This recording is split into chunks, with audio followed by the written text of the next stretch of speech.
सुबह के 11 बजे थे। कमला जी रसोई के डब्बों में कुछ ढूंढ रही थी। तभी उनकी बहू गीता आई और बोली, हे भगवान, मम्मी जी ये चोरों की तरह रसोई के डब्बों में क्या ढूंढ रही हैं। अब समझ में आया कि डब्बों से बिस्कुट और दाल मोठ कौन चट कर जाता है। शर्म नहीं आती अपने ही घर में चोरी करते हुए। पीछे से अचानक बहू की आवाज सुनकर कमला जी हड़बड़ा गई और उनसे हाथ से एक कांच का बोतल नीचे गिर गया। फिर क्या था, गीता ने बहुत हंगामा किया, चार बातें सुनाई और फिर बोली, अब नुकसान किया है तो सफाई भी आप करो। फटाफट इन कांच के टुकड़ों को हटाइए वरना मेरे पैर में चुभ जाएगा। हद हो गई लापरवाही की। लोग कहते हैं बच्चा कर लो, अरे कहाँ से कर लो, बूढ़े घर के संभल नहीं रहे हैं, बच्चों को कौन संभालेगा। इतना कहकर वो चली गई। उस रोज कमला जी खाना खाने भी अपने कमरे से बाहर नहीं निकली, कमरे में ही बैठकर ही खा ली और फिर चुपचाप डरे हुए बच्चे की तरह सो गई। शाम हुई तो अपना मन हल्का करने वो नीचे पार्क में चली गई। दुनिया में वो अकेली दुखियारी सास या माँ नहीं थी, और भी माएँ थी। सबके साथ मिलकर जब वो बातें करती तो उन्हें अपनी तकलीफ कम लगती थी। विमला बहन, क्या आपको भी आजकल थोड़ी थोड़ी देर में भूख और प्यास लगती है? पता नहीं क्या हुआ है, वक्त बे वक्त बच्चों की तरह मुझे भूख लगने लगती है। अब बार बार रसोई में जाकर ढूंढना अच्छा नहीं लगता। ने जाने बहू क्या कहती होगी कि बुढ़िया बुढ़ापे में सटिया गई है। इस उम्र में ये परेशानी होगी सोचा ना था, किसी से साझा भी नहीं कर सकती, इसीलिए आपसे पूछ रही हूँ, कमला जी अपनी सहेली से कहती है। विमला जी बोली, कमला बहन अब आपसे क्या बताऊं, ये परेशानी मुझे बहुत होती थी, पर उस वक्त पति साथ थे तो तकलीफ नहीं होती थी। कमला जी बोली, आपके कहने का क्या मतलब है? विमला जी बोली, जब अपने पति की कमाई पर रहती थी, भूख लगती तो कुछ ना कुछ लेकर खा लेती थी, पर जब से वो दुनिया से गए मैंने दवाइयों को अपना भोजन बना लिया ताकि मुझे भूख ना लगे। विमला जी की आंखें भर आई। उन्होंने बड़े प्यार से कहा, कमला बहन मैं तो कहूँगी आप एक बार डॉक्टर से दिखा लो।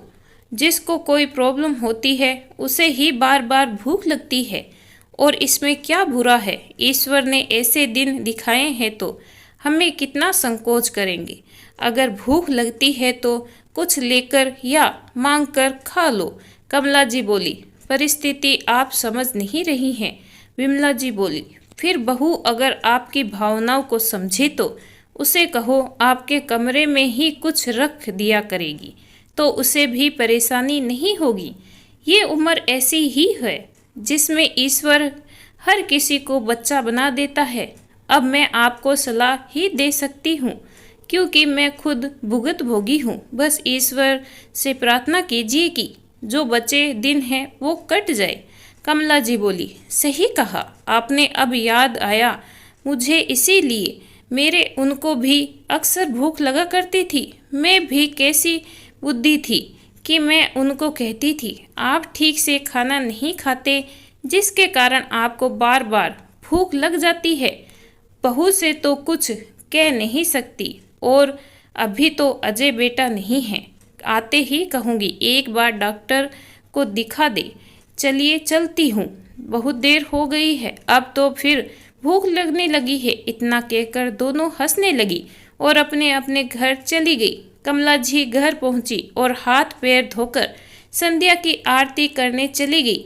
आरती करके आई और अपनी बहू गीता से बोली, बहू तुमने कुछ बनाया है तो खाने के लिए तो दे दो, बड़ी जोरों की भूख लगी है।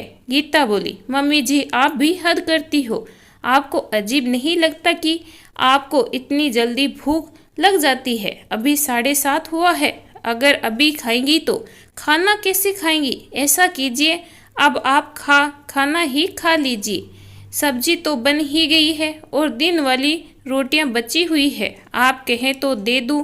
बाद में बेटे के सामने ये मत सुनाइएगा कि सुबह की ठंडी रोटी दी थी।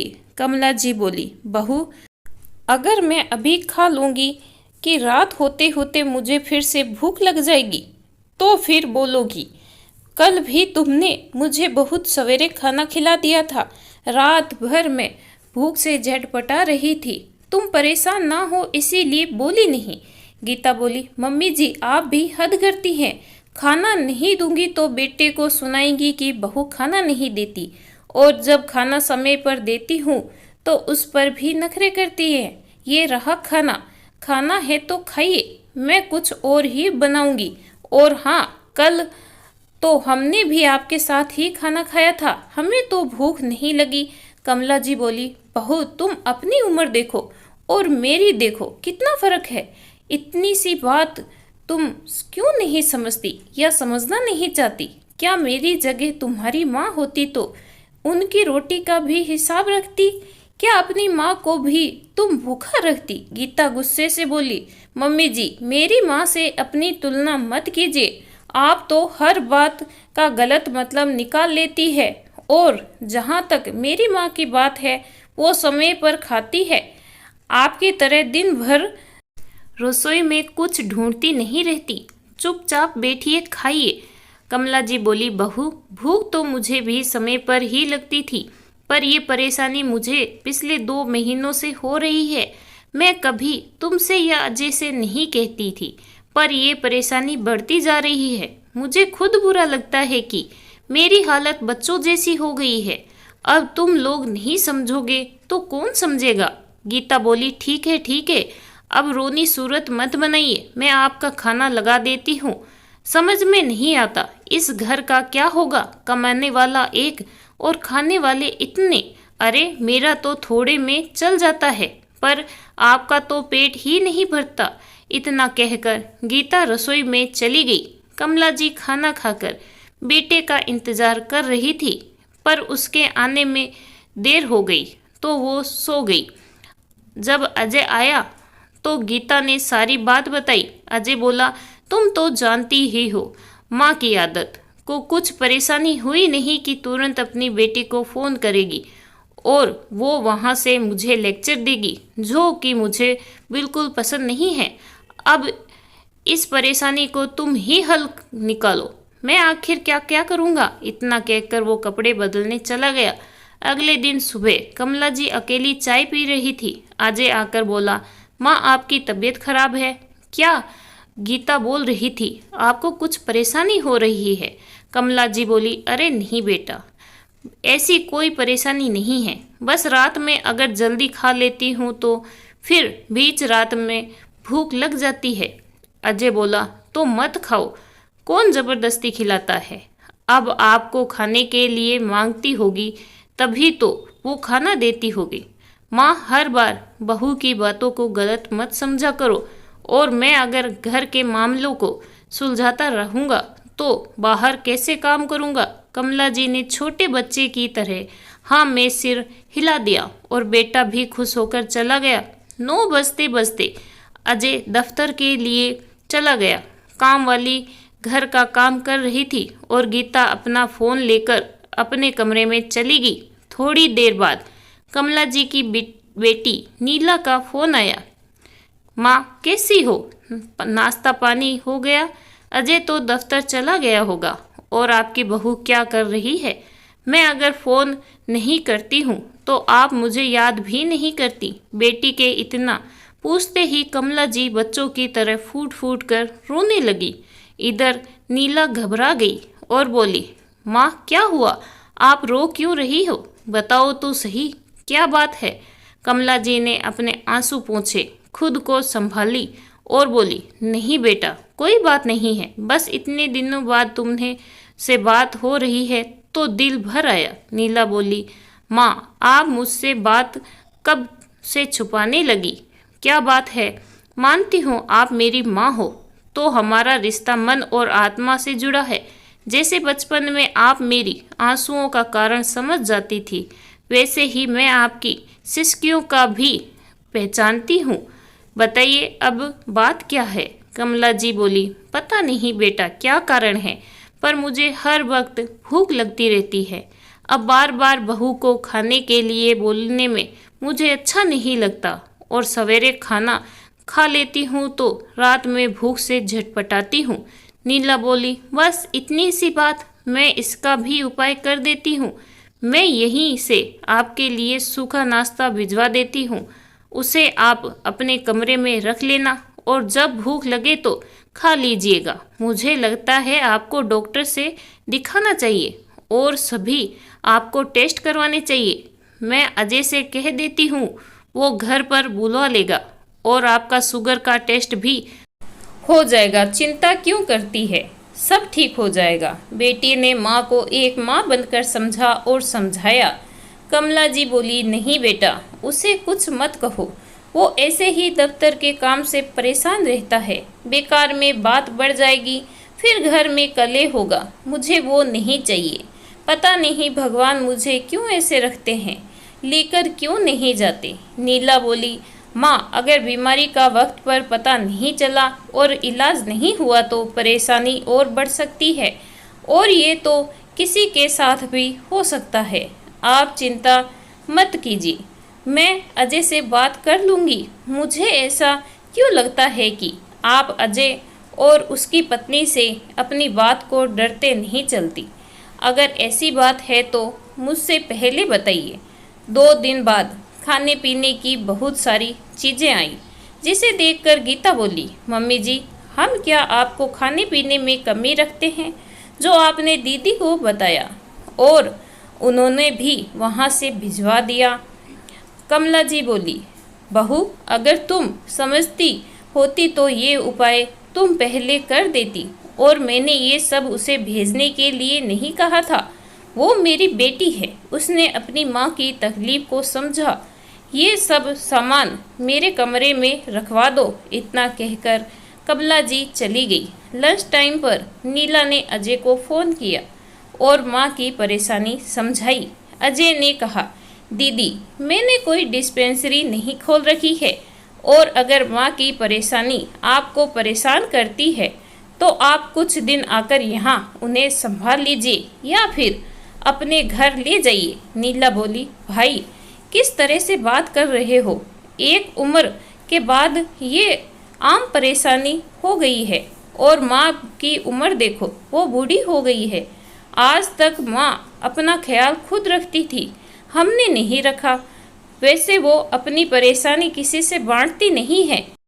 तुम कल ही उसका टेस्ट करवाना, वरना मुझे आकर वहाँ रिश्तेदारों से बात करनी होगी। कोई तो हो जो माँ की देखभाल करे, क्योंकि माँ तो मेरे पास आएगी नहीं। अगले ही दिन अपोलो क्लिनिक से टेस्ट वाले आए, उनका ब्लड सैंपल ले गए।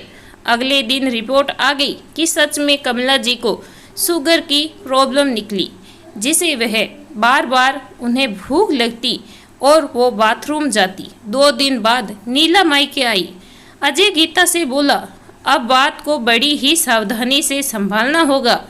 ऐसा ना हो कि नीला बात को बढ़ा दे और रिश्तेदारों में हमारी बदनामी हो जाए, क्योंकि पापा की सारी संपत्ति अभी माँ के नाम पर है। थोड़ा आराम से बात करना।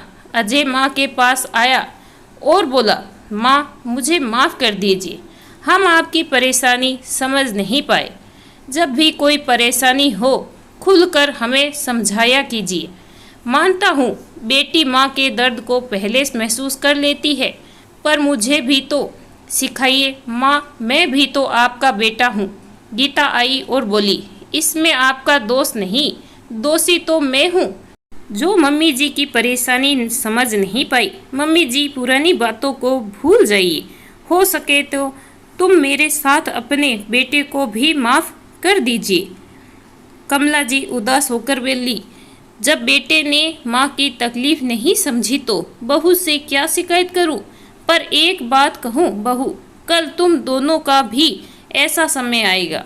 उस रोज़ मैं देखूंगी तुम्हारी तकलीफ कौन समझता है और तुम कैसे अपना समाधान करती हो। गीता अपनी सास से माफ़ी मांगने लगी।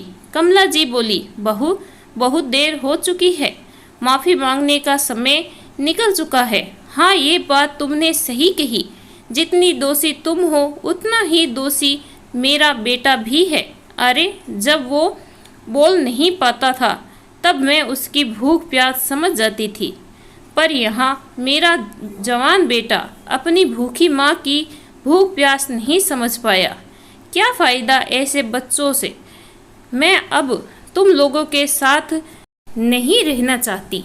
नीला इस बात से अनजान थी। उसने कहा, माँ ये कैसी बात कर रही है। मैं मानती हूँ इन लोगों से गलती हुई है, पर इन्हें माफ़ कर दीजिए। कमला जी बोली, नहीं, अगर उन्होंने गलती की होती तो मैं माफ़ भी कर देती, पर इन्होंने पूरी माँ जाति का अपमान किया है। अगर आज मैं माफ़ कर दूं तो कल को इनके जैसे कई बच्चे अपनी माँ के साथ ऐसा व्यवहार करेंगे। नीला अपने भाई को बोली, भाई मेरा इसमें कोई योगदान नहीं है, मुझे इसके बारे में कोई खबर नहीं थी। भाई भाभी दोनों नीला से लड़े। नीला बोली, माँ आप चाहते हो मेरे साथ चल सकती हो। कमला जी बोली, मैं क्यों जाऊँ अपना घर छोड़कर, ये लोग जाएंगे। दोनों हक्के बक्के कमला जी को देखते रहे। कमला जी बोली, 1 हफ्ते का समय दे रही हूँ, अपना सारा सामान यहाँ उठाओ और मेरी नज़रों से दूर चले जाओ। जिसे अपने खून से सींचा, अपने मेरी रोटी गिनी है। मैं समाज को अब कोई गलत संदेश नहीं देना चाहती। मैं अकेली घर में मर जाऊंगी, पर तुम जैसे बेटे के साथ रहना मुझे मंजूर नहीं है। इतना कहकर कमला जी अपने कमरे में चली गई। तुरंत वह अपने वकील को फ़ोन करके घर पर बुलाई और सारी कागजी कार्रवाई कर दी। नीला ने माँ को बहुत समझाया, पर वो मानी नहीं। वो आखिरकार नीला को अपने घर वापस जाना ही पड़ा। कमला जी ने अजय से कहा, मैं तुम्हारी तरह कठोर नहीं हूँ कि तुम्हारे मुंह से निवाला छीन लूँ। मैं अपनी आधी संपत्ति तुम्हारे नाम कर रही हूँ, पर ये तब तक तुम्हारी नहीं होगी जब तक तुम्हारी औलाद 18 वर्ष की नहीं होगी। और आधी संपत्ति मैं वृद्ध महिलाओं के नाम से वृद्धाश्रम को दूंगी, और ये मेरा फैसला कोई नहीं बदल सकता। अब बस 1 हफ्ते के लिए तुम इस घर में हो। इतना कहकर कमला जी नीचे टहलने पार्क में चली गई। आखिरकार कमला जी ने अपने मन की सुनी। पहले लोगों ने बहुत बातें बनाई, परंतु जब सब ने गंभीरता को समझा तो उनके फैसले की सराहना की। अब कमला जी ने घर में 2 कामवाली लगाई और अपने स्वास्थ्य का ध्यान रखने लगी। वो जानती थी मृत्यु तो आनी है, उसे कोई नहीं टाल सकता, परंतु इज्जत की मौत मिले यही जरूरी है। दोस्तों, बचपन में हमारे बिना बोले ही माँ हमारी भूख का अंदाज़ा कैसे लगा लेती थी, तो क्या उसी तरह हम अपने माँ बाप की भूख का अंदाज़ा नहीं लगा सकते? कभी कभी पूछ कर देखा कीजिए, हो सकता है वो अपनी भूख को दबाते होंगे। इस कहानी के बारे में आपकी क्या राय है, कमेंट करके ज़रूर बताइएगा। कहानी अच्छी लगी हो तो प्लीज़ लाइक करें, और चैनल पे नए हो, ऐसी कहानियाँ और सुनना चाहते हो तो चैनल को सब्सक्राइब करना बिल्कुल ना भूलें। धन्यवाद।